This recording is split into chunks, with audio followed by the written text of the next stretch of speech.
Hey guys, how's it going? It's Pip, and I thought I'd chat to you about some of my recent reads. I read a total of blah blah blah blah books in March and April, and I'm just going to talk to you about the good ones.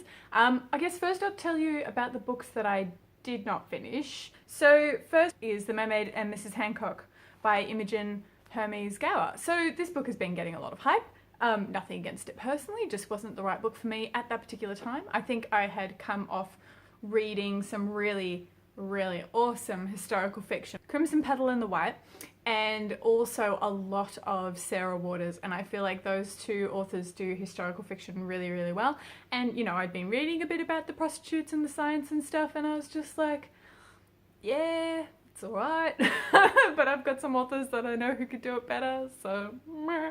But apparently it is quite slow to start. Maybe I didn't give it enough of a chance. You know, if you have any thoughts and feelings and want to convince me otherwise, you know, let me know. You know how we chat. The next book I was not terribly fond of was First We Make the Beast Beautiful by Sarah Wilson. This is a non-fiction book. I did not really know much about it. I just saw the pretty cover. I mean, like, who wouldn't be tricked into picking up this? Sarah Wilson and I just have a bit of a complicated relationship personally, so not terribly fond of her. And I picked up this book going, oh my god, how beautiful is this cover? Sarah Wilson, that name sounds familiar. Maybe I've heard it on BookTube somewhere. I'll give it a go. Started listening, not my thing. I think maybe wherever I am in my self journey, I'm just not quite ready to read this book yet. So it's a no from me. Right, then the last one I DNF'd across the last couple of months was A Darker Shade of Magic by the V.E. Schwab. Now this book, like, just didn't grab me, guys. It was, I mean, I got about 82%, I think, of the way through this. And, you know, it's not a small book. And it just, you know, was a bit boring. It's a bit boring, guys. And I was not super excited about any of the characters. We had token badass lady with zero personality. We had mysterious mystery dude with like some tortured past. And then we had the other guy. And I was just like, whatever. And then it just kind of got to the point where I was just like, I don't really care what happens to these guys. And as soon as you found out that one of them's got a glass eye, I was just like, well, you're obviously at magic too, so know where this is going. I could read the Wikipedia summary of this, don't need to read the entire book. And happy with that choice. Happy with that choice. I was right. So yeah, we're good. Don't need to finish that book.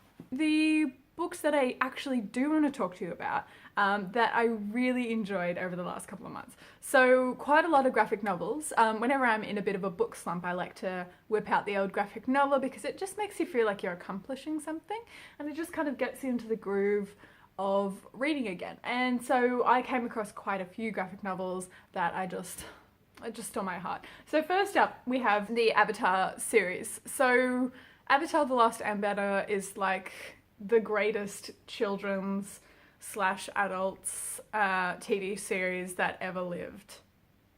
You're allowed to think otherwise. That's cool. You're wrong. But it's so great. It is a beautiful story arc. There's lots of great characters, lots of great character development. I love the trials that they go through, the friendship. Oh, it's just mwah, mwah.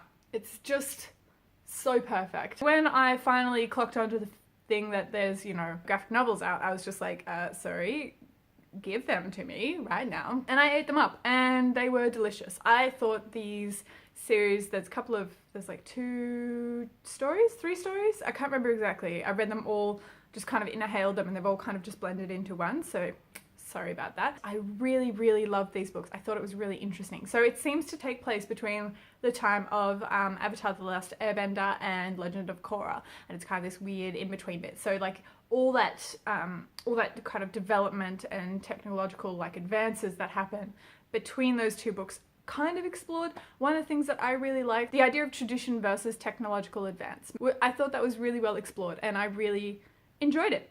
It was a lot of things going on in that book, and loved it. Loved it so much. I just, some more Avatar in my heart is just, Next graphic novel series that I've been continuing on with is Saga. Really like Saga. There's not really much else to say about that. I got through 5, 6, 7? Something like that. I can't remember exactly what number I'm up to. I really like this series. I really like where it's going. I like what it's doing. I like the narrator. It's just so funny. Some kind of like little heartbreaking moments in there as well. Just, you know, twist of the knife, stabby heart moments. It was great. It was great. I love it. The next graphic novel I read was In Real Life by Cory, Doctorow. I really like this, obviously, because I'm telling you about it. Well, story about a young woman who is in high school. She really likes playing online games. She gets recruited to play in this MMO, massive multiplayer online game. And she is kind of in this like little girl gang. It's really good. I really like the commentary on, you know, real life friends versus you guys in the internet there. I thought that was really good. I liked the way it talked about kind of gaming and economics and like how those two things work together and how, you know, gaming can be a job for people. Crazy. Like, you know, kind of like having fun, like reading books could be a job for people. Nuts, right? On the theme of kick-ass girls, this one, guys, Rat Queens. Oh my god.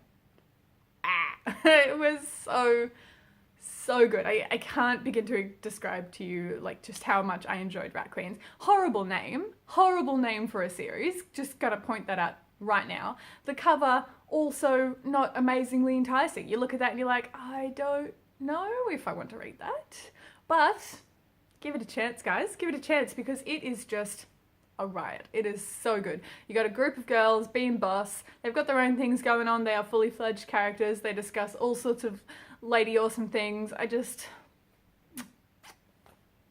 do yourself a favor and read it. Another graphic novel that I wanted to mention was The Descender by Lemire.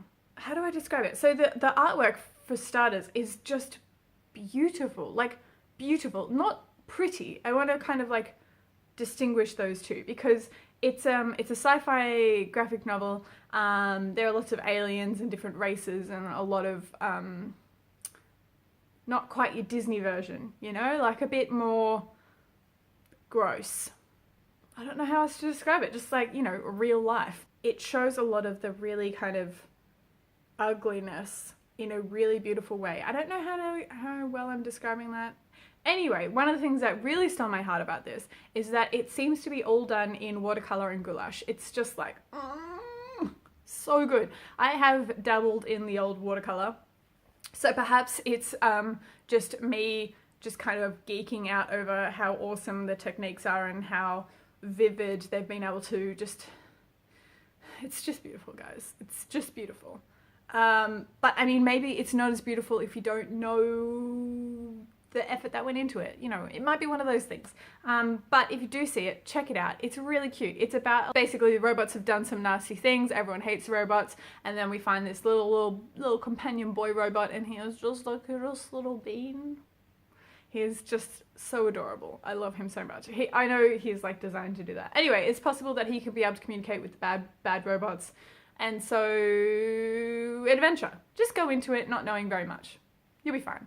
Onto some fiction that I read. The first one I want to talk about is Sofia is Not Obliged by Ayisha Malik. It was, so just gotta check the time, oh my god. I'm trying to like smash this video out before I have to do like a million other things. Sofia is Not Obliged. It is, or the way it's marketed is like a Muslim Bridget Jones. I think it's more closer to a different kind of Jane Austen sort of vibe, but I don't really want to tell you which one because then you know the plot and then it's not as much fun. But it's a romance. It's really lovely. It's like a coming of age. It's working out what you want. With, you know, she happens to be Muslim as well. It was really interesting. I really loved it. It was very, very funny. I found myself laughing out loud so many times. So many times. It was such a joy to read. I flew through it. It was ace potatoes. Then we've got Eleanor Oliphant is Completely Fine by Gail Honeyman.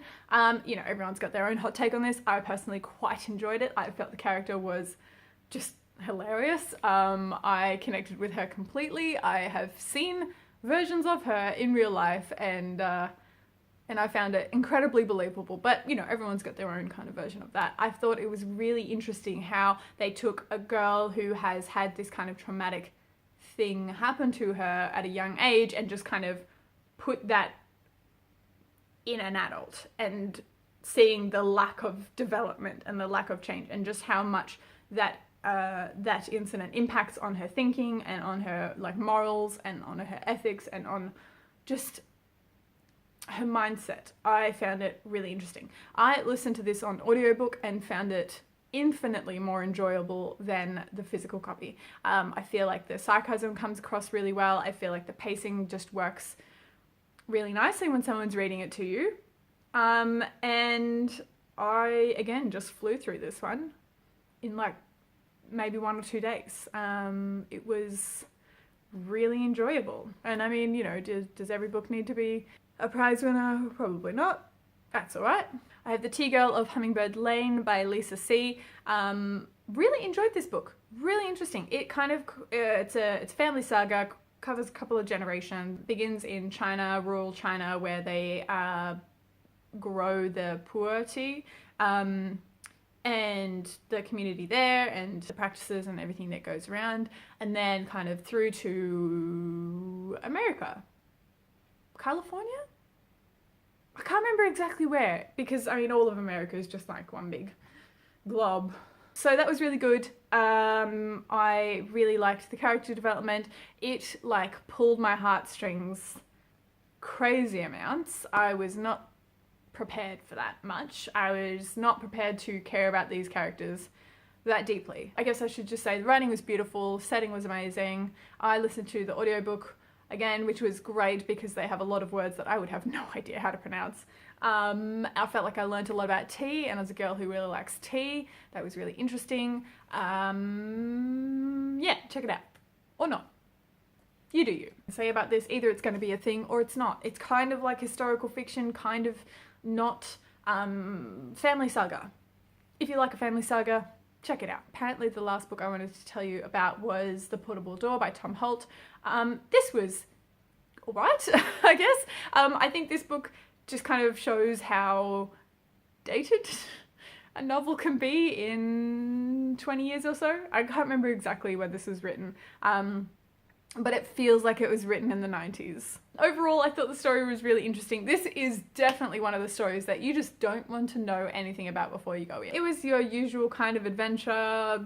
Guy thinks he's not quite up to it, is kind of up to it. It reminded me so much of like Douglas Adams, the kind of the kind of the helplessness and the mundanity of like an Arthur Dent kind of character. It's very bro-lit, just wanting to put that out there. I think it's the kind of book that if I had read it when I was younger, I would be nostalgic about it now, but now that I'm just reading it for the first time, I'm just like, yep, it was fun, but also problematic.